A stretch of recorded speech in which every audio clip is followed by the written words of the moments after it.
ಅರಿಸಿನ ಒಂದು ಲಾಭದಾಯಕ ಬೆಳೆ ಏನೋ ಹೌದು. ಆದರೆ ಬೆಳೆ ಕೊಯ್ಲಿಗೆ ಬಂದಾಗ ರೈತನ ಪೇಚಾಟ ಹೇಳತೀರ್ದು. ಅರಿಸಿನ ಕೊಂಬುಗಳನ್ನ ಕುದಿಸುವ ಸಮಯದಲ್ಲಿ ಕೂಲಿ ಕಾರ್ಮಿಕರ ಕೊರತೆ ಎದ್ದು ಕಾಣುತ್ತೆ. ಜೊತೆಗೆ ಈಗ ಚಾಲ್ತಿಯಲ್ಲಿರುವ ಸ್ಟೀಮ್ ಕುಕ್ಕರ್ ಸಿಗದೆ ರೈತ ಗೋಳಾಡ್ತಾ ಇರ್ತಾರೆ. ಇಂತಹ ಸಮಸ್ಯೆಯಿಂದ ಹೊರಬರೋದಕ್ಕೆ ರೈತನೋರ್ವ ಹೊಸ ಮಾದರಿಯ ಕೊಂಬು ಕುದಿಸುವ ಯಂತ್ರವನ್ನ ತಯಾರಿಸಿ ಉಪಯೋಗಿಸ್ತಾ ಇದ್ದಾರೆ. ಹೇಗಿದೆ ಅದು ಅಂತ ಬನ್ನಿ ನೋಡೋಣ. ಇದೇ ನೀವು ನೋಡ್ತಾ ಇರುವ ಹೊಸ ಮಾದರಿಯ ಕೊಂಬು ಕುದಿಸುವ ಯಂತ್ರ. ಇದು ಹೀಗೆ ಇರಬೇಕು ಅನ್ನೋದರ ಪರಿಕಲ್ಪನೆಯೊಂದಿಗೆ ಇದರ ತಯಾರಿಕೆಯಲ್ಲಿ ಯಶಸ್ವಿಯಾದವರೇ ಬಾಗಲಕೋಟೆ ಜಿಲ್ಲೆ ಮುಧೋಳ ತಾಲೂಕು ಬೆಳಗಲಿ ಗ್ರಾಮದ ಪ್ರಗತಿಪರ ಅರಿಶಿನ ಬೆಳೆಗಾರ ಧರೆಪ್ಪ ಸಿದ್ದಾಪುರ. ಮೂಲತಃ ಇಂಜಿನಿಯರ್ ಆದ ಇವರು 3 ವರ್ಷಗಳ ಹಿಂದೆಯೇ ಈ ಯಂತ್ರವನ್ನ ತಯಾರಿಸಿ ಉಪಯೋಗಿಸ್ತಾ ಇದ್ದಾರೆ. ಸಾಂಪ್ರದಾಯಿಕ ಕೊಂಬು ಕುದಿಸುವ ಪದ್ಧತಿಯಿಂದ ಬೇಸತ್ತ ರೈತರು ಈ ಹೊಸ ಯಂತ್ರದಿಂದ ನಿಟ್ಟುಸಿರು ಬಿಟ್ಟಿದ್ದಾರೆ. ಇದರಿಂದ ಕಾರ್ಮಿಕರ ಕೊರತೆಗೆ ಪರಿಹಾರ ಸಿಕ್ಕಿದ್ದಷ್ಟೇ ಅಲ್ಲ, ಖರ್ಚಿನಲ್ಲೂ ಉಳಿತಾಯವಾಗಿದೆ ಮತ್ತು ಕಡಿಮೆ ಸಮಯದಲ್ಲಿ ಹೆಚ್ಚಿನ ಪ್ರಮಾಣದ ಕೊಂಬುಗಳನ್ನು ಕುದಿಸಬಹುದು. ಜೊತೆಗೆ ಒಳ್ಳೆಯ ಬೆಲೆ ಇದ್ದಾಗ ಬೇಗನೆ ಮಾರುಕಟ್ಟೆಗೆ ಕಳುಹಿಸಲು ಇದು ಅನುಕೂಲವಾಗಿದೆ ಅಂತಾರೆ ಧರೆಪ್ಪ ಸಿದ್ದಾಪುರ. ಇದು ಮಾಡಿದ್ದು ಉದ್ದೇಶ ಇಷ್ಟ, ಲೇಬರ್ ಉಳಿಸ್ಬೇಕು, ಸ್ಪೀಡಾಗಿ ಕೆಲಸ ಮಾಡ್ಕೋಬೇಕು, ಮಾರ್ಕೆಟಿಗೆ ನಮ್ಮ ಸ್ಪೀಡಾಗಿ ನಾವು ಒಣಗಿದ್ದ ಅರಿಶಿನ ಕಳಿಸ್ಬೇಕು.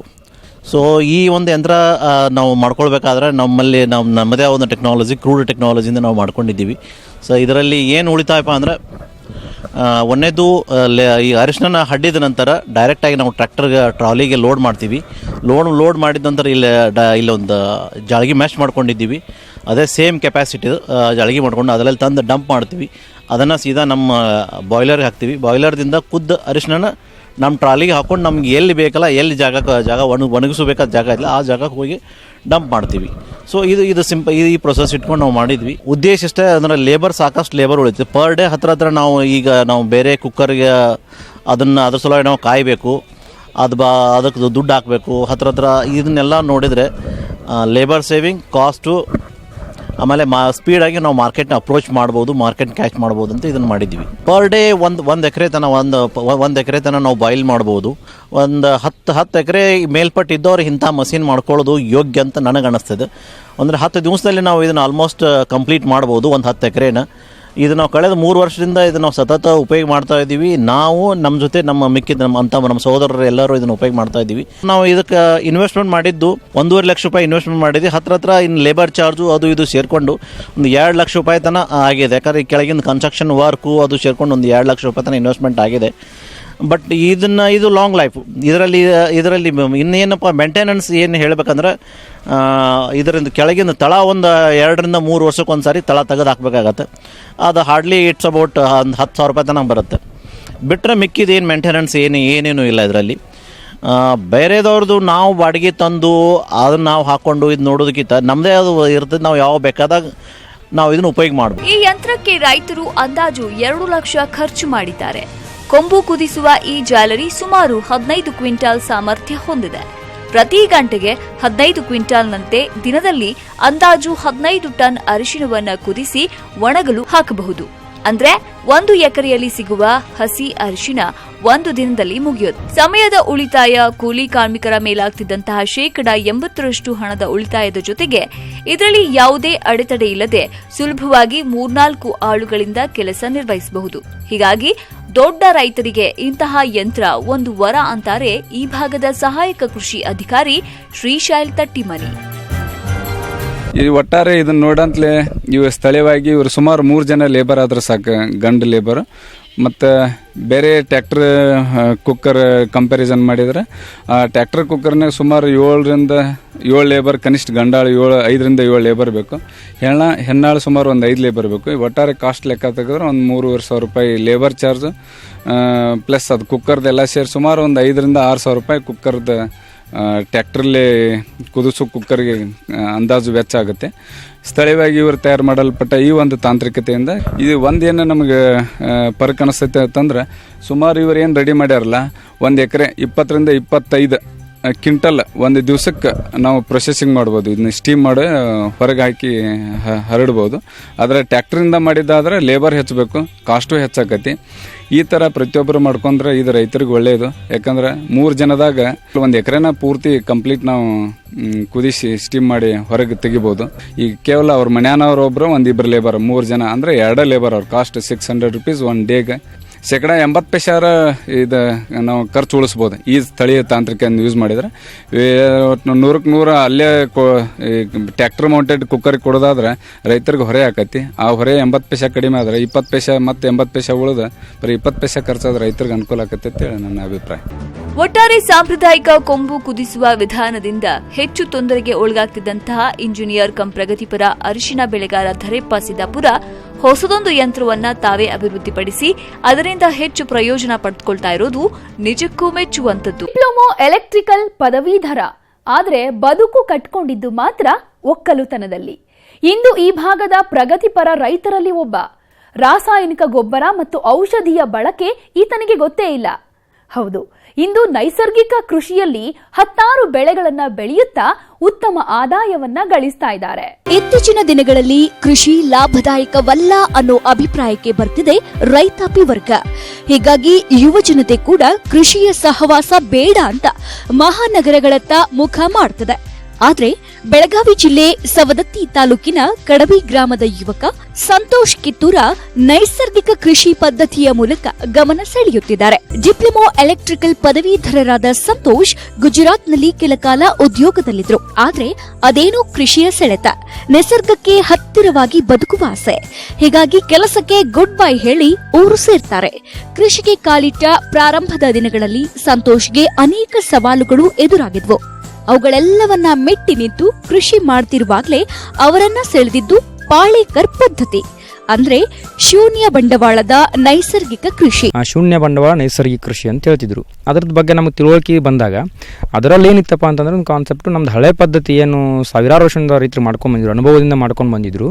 ಒಂದು ಮುಖ್ಯವಾದಂಥ ಬೆಳೆ, ಅದರ ಜೊತೆಗೆ ಹೊಂದಾಣಿಕೆ ಆಗಿ ಕೀಟಗಳ ನಿಯಂತ್ರಣ, ಆಮೇಲೆ ನೀರಾವರಿ ಮೇಲೆ ಅವಲಂಬನೆ ಆಗ್ದಂಗೆ ಒಂದು ಬೆಳೆ ಬಂದರೆ ಒಂದು ಬರದೇ ಇರುವಂಥದ್ದು, ಈ ರೀತಿಯಾದಂಥ ಒಂದು ಬಹುಬೆಳೆ ಪದ್ಧತಿಯನ್ನು ಮಾಡ್ಕೊಂಬಂದಿದ್ರು.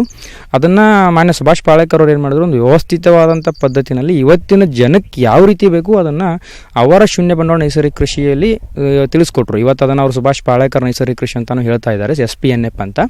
ಸೊ ಆ ಪದ್ಧತಿನ 2011ರಿಂದ ನನ್ನ ತೋಟದಲ್ಲಿ ಅಳವಡಿಸ್ಕೊಂಡಿದ್ದೀನಿ. ಕಳೆದ 7 ವರ್ಷಗಳಿಂದ 2 ಎಕರೆಯಲ್ಲಿ 10 ಬೆಳೆಗಳನ್ನ ಬೆಳೆಯುತ್ತಿದ್ದಾರೆ. ಬಹುಬೆಳೆ, ಅಂತರ ಬೆಳೆ ಪದ್ಧತಿಗಳನ್ನ ಅನುಸರಿಸಿ ಇಂದು ಸುಮಾರು 25ರಿಂದ 30 ಬೆಳೆಗಳನ್ನು ಬೆಳೆಯಲಾಗುತ್ತದೆ. ಇಲ್ಲಿಯ ಮೂಲ ಬೆಳೆ ಕಬ್ಬಾಗಿದ್ದು ದವಸ ಧಾನ್ಯ, ಬೇಳೆಕಾಳು, ತರಕಾರಿ, ಸೊಪ್ಪು ಇತ್ಯಾದಿ ಬೆಳೆಗಳನ್ನ ಇಲ್ಲಿ ನೋಡಬಹುದು. ಪೋಷಕಾಂಶಗಳ ನಿರ್ವಹಣೆ, ಸಸ್ಯ ಸಂರಕ್ಷಣೆಗೆ ಯಾವುದೇ ರಾಸಾಯನಿಕಗಳನ್ನ ಬಳಸುವುದಿಲ್ಲ ಮತ್ತು ಕಡಿಮೆ ನೀರಲ್ಲೇ ಉತ್ತಮ ಬೆಳೆ ಬೆಳೆಯುತ್ತಿದ್ದಾರೆ.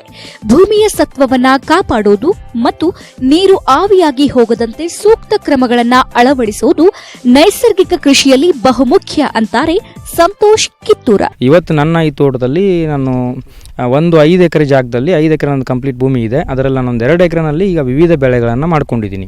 ಇದು ಕಬ್ಬು ನನಗೆ ಮುಖ್ಯ ಬೆಳೆ ಆಗುತ್ತೆ.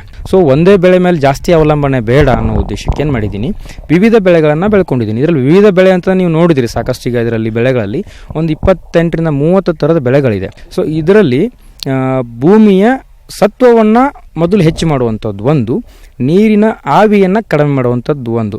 ಇವೆರಡನ್ನು ನಾನು ಮೊದಲು ಮುಖ್ಯವಾಗಿ ಮಾಡಬೇಕಾಗಿತ್ತು. ಕೀಟಗಳ ನಿಯಂತ್ರಣ ಅತಿಯಾದ ಹೆಚ್ಚು ಇಲ್ಲಿ ಫೋಕಸ್ ಮಾಡಿದ್ದೀನಿ. ಸೊ ಆ ಲೆಕ್ಕದಲ್ಲಿ ವಿವಿಧ ಬೆಳೆಗಳನ್ನೆಲ್ಲವನ್ನು ಬೆಳೆದಿರೋದ್ರಿಂದ ಯಾವುದೇ ರೀತಿ ಕೀಟನಾಶಕಗಳನ್ನು ಸಿಂಪರಣೆ, ಆಮೇಲೆ ಯಾವುದೇ ಫರ್ಟಿಲೈಸರ್ಸನ್ನು, ರಾಸಾಯನಿಕ ಗೊಬ್ಬರನ ಹೊರಗಡೆಯಿಂದ ತಂದು ಹಾಕುವಂಥದ್ದನ್ನು ಯಾವುದೂ ಮಾಡಿಲ್ಲ. ನಾವು ಇಲ್ಲಿ ಕೊಡ್ತಾ ಇರೋದು ಜೀವಾಮೃತ ಕೊಡ್ತಿದ್ದೀವಿ. ಆಮೇಲೆ ಇವತ್ತೇನು ನಾವು ಒಂದು ಬೆಲ್ಲದ ಆಲೆಮನೆ ಇದೆ ನಮ್ಮದು. ಆ ಆಲೆಮನೆಯಿಂದ ಬರುವಂಥ ವೇಸ್ಟ್ ನಮಗೆ ಮಳ್ಳಿ ಅಂತ ಹೇಳ್ತೀವಿ ನಾವು, ಪ್ರೆಸ್ ಮಾಡಿ ಮಳ್ಳಿ, ಅದರಿಂದ ಏನು ಬರುವಂಥ ಒಂದು ಸ್ವಲ್ಪ ಲಿಕ್ವಿಡ್ ಬರುತ್ತೆ. ಅದನ್ನು ಸಹಿತ ಒಂದು ಬಯೋಡಸ್ಟ್ ಟ್ಯಾಂಕ್ ಒಂದು ಮಾಡ್ಕೊಂಡಿದ್ವಿ, ಅದರ ಲಿಕ್ವಿಡ್ ಆಗಿ ಬರುತ್ತೆ. ಅದನ್ನು ಸಹಿತ ಡ್ರಿಪ್ ಮುಖಾಂತರ ಕೊಡ್ತೀವಿ. ಆಮೇಲೆ ಜೀವಾಮೃತವನ್ನು ತಿಂಗಳಿಗೆ 1 ಸತಿ 2 ಸರ್ತಿ ಅಥವಾ 3 ವಾರಕ್ಕೆ 1 ಸತಿ ಸಿಂಪರಣೆ ಮಾಡ್ತೀವಿ. ಬಗ್ಗೆ ಹೇಳೋದಾದ್ರೆ ಇವರಿಗೆ ತಾವು ಬೆಳೆದಂತ ಉತ್ಪನ್ನಗಳನ್ನ ಮಾರಾಟ ಮಾಡೋಕೆ ಯಾವ ಸಮಸ್ಯೆಯೂ ಇಲ್ಲ. ಪ್ರೈವೇಟ್ ಕಂಪನಿಯೊಂದಿಗೆ ಕೈ ಜೋಡಿಸಿದ್ದು ಗ್ರಾಹಕರಿಂದ ಉತ್ತಮ ಪ್ರತಿಕ್ರಿಯೆ ಬರ್ತದೆ. ಎಲ್ಲ ಕಡೆ ಸಕ್ಸಸ್ ಸಕ್ಸಸ್ ಆದರು. ಬೆಳೆ ಬೆಳೆದು ಎಷ್ಟೋ ಕಷ್ಟಪಟ್ಟು ಬೆವರು ಸುರಿಸಿ ಅವ್ರು ಬೆಳೆದ್ರು ಸಹಿತ ಕೊನೆಗೆ ಈ ವಿಷಯಕ್ಕೆ ಬಂದಾಗ ತುಂಬ ಫೇಲ್ ಆಗ್ತಾ ಇದ್ದಾರೆ. ಇದಕ್ಕೆ ನಮಗೇನಾಗ್ತಿದೆ, ಇವತ್ತೊಂದು ಸಿ ಫಸ್ಟ್ ಅಂತೇಳಿ ಒಂದು ಕಂಪನಿ ಇದೆ, ಅವ್ರದ್ದು ಸ್ಟೋರ್ಗಳಿದ್ದಾವೆ, ಯಾವ ರೀತಿ ಒಂದು ಫ್ರೆಂಚೈಸಿ ಮಾಡೆಲ್ಸ್ ಇದೆ.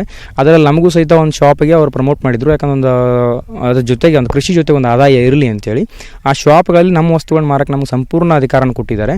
ಆಮೇಲೆ ಮಾರುವಂಥ ಪೂರ್ತಿಯಾದಂಥ ಬೆಲೆನೇ ನಮಗೆ ಕೊಡುವಂಥ ವ್ಯವಸ್ಥೆ ಮಾಡಿದ್ದಾರೆ. ಆಮೇಲೆ ಅವ್ರದ್ದೇ ಆದಂಥ ಟ್ರಾನ್ಸ್ಪೋರ್ಟೇಷನ್ ಸಿಸ್ಟಮ್ ಇರೋದ್ರಿಂದ ನಮ್ಮಲ್ಲಿ ಏನು ನಾವು ಬೆಳಿತೀವಿ ನಮ್ಮ ಶಾಪಿಗೆ ಎಕ್ಸಸ್ ಆದರೆ ಅವರು ಬೇರೆ ಬೇರೆ ಶಾಪ್ಗಳಿಗೆ ಸಹಿತ ತೊಗೊಂಡು ಹೋಗ್ತಾರೆ. ಆಮೇಲೆ ನಮ್ಮದೇ ಆದಂಥ ಗ್ರಾಹಕರಿದ್ದಾರೆ. ನಮ್ಮದೇ ಆದಂಥ ಗ್ರಾಹಕರಂದರೆ ನಾವು ಯಾರಿಗೇನು ಜಾಸ್ತಿ ಪ್ರಮೋಟ್ ಮಾಡೋಕ್ಕೆ ಹೋಗಿಲ್ಲ ಎಲ್ಲೂ. ಇವತ್ತೇನು ನಮ್ಮ ಫೇಸ್ಬುಕ್ ಇದೆ, ವಾಟ್ಸಪ್ ಇದೆ, ಈ ಬೇರೆ ಬೇರೆ ಮೂಲಗಳಿಂದ ಆಮೇಲೆ ಪರಿಚಯಸ್ಥರ ಥ್ರೂ ಒಬ್ಬರಿಂದ ಒಬ್ಬರಿಗೆ ಪರಿಚಯವಾಗಿ ನಮ್ಮ ಉತ್ಪನ್ನಗಳ ಒಂದು ಕ್ವಾಲಿಟಿ ಇರೋದ್ರಿಂದ ನಾನು 5-6 ವರ್ಷದಿಂದ ನಾನು ನೈಸರ್ಗಿಕ ಕೃಷಿ ಮಾಡ್ತಾ ಇದ್ದೀನಿ, ಅದು ವಸ್ತುಗಳನ್ನು ಮಾರಾಟ ಮಾಡ್ತಾ ಇದ್ದೀನಿ. ಸೊ ಅದರದೊಂದು ನನ್ನ ಕ್ವಾಲಿಟಿ ಮೇಲೆ ನನಗೆ ನಿರಂತರ ಗ್ರಾಹಕರು ಸಿಗ್ತಾ ಇದ್ದಾರೆ. ನಾನು ಅವ್ರಿಗೆ ನೇರವಾಗಿ ಕಳಿಸ್ತಾ ಇದ್ದೀನಿ. ಆಮೇಲೆ ಈ ಸಿ ಫಸ್ಟ್ ಸ್ಟೋರು, ಆಮೇಲೆ ಬೆಂಗಳೂರಲ್ಲಿ ನಮ್ಮದೇ ಅಂತ ಕೆಲವೊಂದು ಆಕ್ಟಿವಿಟೀಸ್ ನಡೀತಾ ಇದೆ, ಅಲ್ಲೂ ಸಹಿತ ಅದರ ಮೂಲಕ ನಾವು ಗ್ರಾಹಕರಿಗೆ ಅದನ್ನು ತಲುಪಿಸ್ತೀವಿ. ಭೂಮಿ ನಿಸರ್ಗ ನಮಗೆ ಕೊಟ್ಟ ದೊಡ್ಡ ವರ. ಆದ್ರೆ ರಾಸಾಯನಿಕಗಳನ್ನ ಹಾಕಿ ಅದನ್ನ ಹಾಳು ಮಾಡುತ್ತಿದ್ದೇವೆ. ಪರಿಸ್ಥಿತಿ ಹೀಗೆ ಮುಂದುವರೆದ್ರೆ ಬರುವ ಕೆಲವೇ ವರ್ಷಗಳಲ್ಲಿ ಭೂಮಿ ಬರಡಾದ್ರೂ ಅಚ್ಚರಿ ಪಡಬೇಕಿಲ್ಲ. ಜೊತೆಗೆ ವಿಷಯುಕ್ತ ಆಹಾರ ಸೇವನೆಯಿಂದ ನಮ್ಮ ಆರೋಗ್ಯವೂ ಹಾಳಾಗ್ತದೆ. ಇದಕ್ಕೆಲ್ಲ ಇರೋ ಒಂದೇ ಪರಿಹಾರ ಅಂದ್ರೆ ರಾಸಾಯನಿಕ ರಹಿತ ಕೃಷಿ. ಅದರಲ್ಲಿ ಸಂತೋಷ್ ಸಕ್ಸಸ್ ಆಗಿದ್ದಾರೆ ಅಂತಾನೆ ಹೇಳಬಹುದು. ಕ್ಯಾಮರಾಮ್ಯಾನ್ ಪ್ರವೀಣ್ ಜೊತೆಗೆ ಚಂದ್ರಕಾಂತ್ ಸುಗಂಧಿ, ನ್ಯೂಸ್ 18 ಕನ್ನಡ, ಬೆಳಗಾವಿ. ರಸ್ತೆ ಬದಿಯಲ್ಲೋ ರೈಲ್ವೆ ನಿಲ್ದಾಣದಲ್ಲಿಯೋ ಅಥವಾ ಇನ್ಯಾವುದೋ ಜನನಿಬಿಡ ಪ್ರದೇಶದಲ್ಲಿ ಮಂಗಳ ಮುಖಿಯರನ್ನ ನಾವು ನೋಡಿರ್ತೀವಿ. ಮನೆಯಿಂದ ಉಚ್ಚಾಟನೆಗೊಂಡು ಬದುಕಿಗಾಗಿ ಅಡ್ಡದಾರಿ ಹಿಡಿದವರ ಬಗ್ಗೆ ಕೂಡ ಕೇಳಿರ್ತೀವಿ.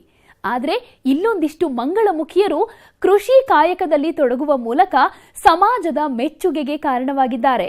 ಭಿನ್ನ ಹಾದಿ ಹಿಡಿದಿರೋ ಅದೆಷ್ಟೋ ಮಂಗಳ ಮುಖಿಯರಿಗೆ ಮಾದರಿಯಾಗಿದ್ದಾರೆ. ಸಮಾಜದಲ್ಲಿ ತೆಗಳಿಕೆಗೆಂದೇ ಹುಟ್ಟಿದ್ದಾರೆ ಎನ್ನಿಸಿಕೊಳ್ಳುವ ತೃತೀಯ ಲಿಂಗಿಗಳು ನಮ್ಮ ನಡುವಿನ ಅಪ್ಪಟ ಅಸ್ಪೃಶ್ಯರಂತೆ ಕಾಣ್ತಾರೆ.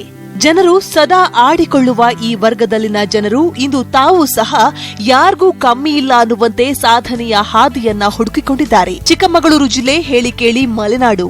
ಇಲ್ಲಿ ಎಲ್ಲೆಲ್ಲೂ ಹಸಿರು ಕಂಗೊಳಿಸುತ್ತೆ. ಇಲ್ಲಿನ ಪ್ರದೇಶ ಮಂಗಳಮುಖಿಯರನ್ನೂ ಸಹ ಕೃಷಿ ಮಾಡುವಂತೆ ಪ್ರೇರೇಪಿಸಿದೆ.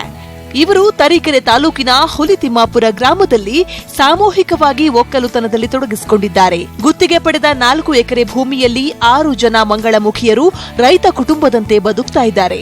ಮೆಕ್ಕೆಜೋಳ, ಟೊಮ್ಯಾಟೊ, ಆಲೂಗಡ್ಡೆ, ಬದನೆ ಸೇರಿದಂತೆ 16 ಬೆಳೆಗಳನ್ನ ಮಿಶ್ರ ಬೆಳೆ ಪದ್ಧತಿಯಲ್ಲಿ ಬೆಳೀತಿದ್ದಾರೆ. ಜೊತೆಗೆ ಪ್ರತಿದಿನ ಆದಾಯಕ್ಕೆ ಹಸುಗಳನ್ನು ಸಾಕಣೆ ಮಾಡ್ತಿದ್ದಾರೆ.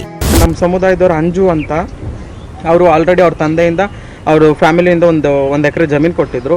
ಆ ಜಮೀನ ಸ್ವಲ್ಪ ಬೆಳೆ ಮಾಡ್ತಾ ಇದ್ರು. ನಾವು ಯಾಕೆ ಅದನ್ನ ಸ್ವಲ್ಪ ದೊಡ್ಡ ಪ್ರಮಾಣದಲ್ಲಿ ಮಾಡಬಾರ್ದು, ಎಲ್ಲರೂ ಸ್ವಲ್ಪ ಇನ್ವೆಸ್ಟ್ ಮಾಡಿಕೊಂಡು ಅಂದ್ಕೊಂಡು ಅಂಜು ಅವ್ರ ಹತ್ರ ಕುತ್ಕೊಂಡು ಮಾತಾಡಿದಾಗ ಅವರು ಓಕೆ ಅಂತ ಹೇಳಿದ್ಮೇಲೆ ನಾವೆಲ್ಲ ಒಂದು 6-7 ಜನ ಸೇರಿಕೊಂಡು ಇವತ್ತು ಲಿಂಗದಳ್ಳಿನಲ್ಲಿ ಹುಲಿತಿಮ್ಮಾಪುರದ ಗ್ರಾಮದಲ್ಲಿ ಅವರೆಲ್ಲ ಜನತೆಗಳು, ಅವರು ಅಲ್ಲಿರೋ ಗ್ರಾಮಸ್ಥರೆಲ್ಲ ಒಪ್ಕೊಂಡು ನೀವು ಮಾಡ್ತಾ ಇದ್ರೆ ನಾವು ನಿಮ್ಮ ಕೈ ಜೋಡಿಸ್ತೀವಿ, ನೀವು ಮಾಡಿ ಅಂತೇಳಿ ಒಳ್ಳೆ ಪ್ರೋತ್ಸಾಹ ಕೊಟ್ಟಿದ್ದಾರೆ ಅವರು. ಅದಕ್ಕೊಂದು ನಾನು ಥ್ಯಾಂಕ್ಸ್ಫುಲ್ ಹೇಳ್ತೀನಿ ಅವ್ರಿಗೆ. ಸೊ ಹಾಗಾಗಿ ನಾನು ಈ ಮೂಲಕ ಒಂದು ಇಡೀ ನಮ್ಮ ಕರ್ನಾಟಕ ರಾಜ್ಯಕ್ಕೆ ಒಂದು ಮಾಹಿತಿ ತಿಳಿಸೋದು ಏನಪ್ಪ ಅಂದರೆ, ಇಡೀ ನಮ್ಮ ಸಮುದಾಯದವರು ಕೆಲಸ ಮಾಡೋಷ್ಟು ಸ್ಟ್ರೆಂತ್ ಇದೆ ಅವ್ರಿಗೆ. ಸೊ ಅದನ್ನ ಮೊದಲು ಗುರುತಿಸಿ. ಕೃಷಿಯ ಬಗ್ಗೆ ಅರಿವೇ ಇಲ್ಲದ ಇವರು ಆರಂಭದಲ್ಲಿ ಉಳುಮೆ ಸೇರಿದಂತೆ ಯಾವುದೇ ಕೆಲಸ ಮಾಡಲು ಬಾರದೆ ಸಮಸ್ಯೆಯನ್ನ ಎದುರಿಸಿದ್ರು. ನಂತರ ಇದೇ ಹುಲಿತಿಮ್ಮಾಪುರ ಗ್ರಾಮದ ರೈತರೊಬ್ಬರ ಮನೆಯಲ್ಲಿ ಕೂಲಿ ಆಳುಗಳಂತೆ ದುಡಿದು ಇಂದು ಸ್ವಂತವಾಗಿ ಕೃಷಿ ಮಾಡುವಂತಾಗಿದ್ದಾರೆ. ಸ್ವಾಭಿಮಾನದಿಂದಲೇ ಆರ್ಥಿಕ ಸಬಲತೆಯನ್ನ ಕಂಡಿದ್ದಾರೆ. ನಾವು ಕೂಡ ಎಲ್ಲಾ ರೀತಿಯ ಕೆಲಸ ಮಾಡ್ತೀವಿ ಅಂತ ಸಮಾಜಕ್ಕೆ ತೋರಿಸ್ಕೊಟ್ಟಿದ್ದಾರೆ. ಆಗುತ್ತಾ ಆಗಲ್ವಾ, ನಮ್ಮ ಕೈಯಲ್ಲಿ ಆಗಷ್ಟು ನಾವು ಮಾಡೋಣ ಅಂತ ಹೇಳಿದಾಗ ನಾವು ಬೇರೆ ಜಮೀನ ಗುತ್ತಿಗೆ ಆಧಾರದ ಮೇಲೆ ಜಮೀನು ತಗೊಂಡು ಆಲೂಗೆಡ್ಡೆ ತೆಗೆದ ತಕ್ಷಣ ಜೋಳ ಹಾಕಕ್ಕೆ ಸ್ಟಾರ್ಟ್ ಮಾಡ್ತೀವಿ. ಜೋಳ ಆಗಿದ ತಕ್ಷಣ ಅವರೆಕಾಯಿ ಎಲ್ಲ ಹಾಕಕ್ಕೆ ಸ್ಟಾರ್ಟ್ ಮಾಡಿದ್ದು. ಈ ಸಲ ಆಲೂಗೆಡ್ಡೆ ಹಾಕಿದ್ದು. ಆಲೂಗೆಡ್ಡೆ ತೆಗೆದ ತಕ್ಷಣ ಇವಾಗ ಜೋಳ ಹಾಕಿದ್ದೀವಿ, ಅವರೆಕಾಯಿ ಹಾಕಿದ್ದೀವಿ. ಒಂದು ಲೆಕ್ಕದಲ್ಲಿ ತುಂಬ ಖುಷಿ ಆಗುತ್ತೆ. ಅಷ್ಟೇ ಅಲ್ಲದೆ ನಾವು ಸ್ವಲ್ಪ ಹಸು ಸಾಕಾಣಿಕೆಯನ್ನು ಮಾಡಿದ್ದೀವಿ, ಕುರಿನೂ ತಗೊಂಡಿದ್ದೀವಿ. ಒಂದರಲ್ಲಿ ಲಾಸ್ ಆಗಿದ್ದಾಗ ಒಂದರಲ್ಲಿ ಸ್ವಲ್ಪ ಇಂಪ್ರೂವ್ ಆಗಬೇಕು ಅನ್ನೋ ಉದ್ದೇಶದಲ್ಲಿ, ಮತ್ತು ನಾವು ಮಾಡ್ತೀವಿ ಅನ್ನೋ ಉದಾಹರಣೆಗೋಸ್ಕರನೇ ಈ ಕೃಷಿಗೆ ನಾವು ಇಳ್ಕೊಂಡಿರೋದು. ನಿಜವಾಗ್ಲೂ ತುಂಬ ಖುಷಿಯಾಗುತ್ತೆ. ಕರ್ನಾಟಕ ಸರ್ಕಾರ ಹಾಗೂ ಜನತೆ ಹತ್ರ ನಾನು ಕೇಳ್ಕೊಳ್ಳೋದಿಷ್ಟೇ, ನಾವೇನು ಕೈಯಲ್ಲಿ ಆಗದಿದ್ದವರಲ್ಲ, ನಾವು ಮನಸ್ಸು ಮಾಡಿದರೆ ಎಲ್ಲರಿಗಿಂತ ಹೆಚ್ಚಿರೋ ಅಂಥ ಕೆಲಸ ಮಾಡ್ತೀವಿ ಅನ್ನೋದು ನನ್ನ ಅನುಭವ. ಒಟ್ಟಾರೆ ಕುರಿ ಹಸು ಮೇಯಿಸ್ತಾ ಹೊಲಗದ್ದೆಗಳಲ್ಲಿ ಕೆಲಸ ಮಾಡ್ತಾ ಎಲ್ಲರ ಹುಬ್ಬೇರಿಸುವಂತೆ ಮಾಡಿದ್ದಾರೆ ಈ ಮಂಗಳಮುಖಿಯರು. ಇವರ ಕೃಷಿ ಬದುಕು ಇತರರಿಗೂ ಮಾದರಿಯಾಗಿದೆ. ಕ್ಯಾಮರಾಮನ್ ಲಕ್ಷ್ಮಣ್ ಜೊತೆ ವೀರೇಶ್ ಜಿ ಹೊಸೂರ್, ನ್ಯೂಸ್ 18 ಕನ್ನಡ, ಚಿಕ್ಕಮಗಳೂರು. ರೈತ ಬಾಂಧವರೇ, ಇಂದಿನ ಅನ್ನದಾತ ಕಾರ್ಯಕ್ರಮವನ್ನ ಇಲ್ಲಿಗೆ ಮುಗಿಸ್ತಾ ಇದ್ದೀವಿ. ಮತ್ತಷ್ಟು ಮಾಹಿತಿಗಳ ಜೊತೆ ನಾಳೆಯ ಅನ್ನದಾತ ಕಾರ್ಯಕ್ರಮದಲ್ಲಿ ಭೇಟಿಯಾಗೋಣ. ನೋಡ್ತಾ ಇರಿ ನ್ಯೂಸ್ 18 ಕನ್ನಡ. ಜಾಲ ನಮ್ಮದು, ಬಲ ನಿಮ್ಮದು.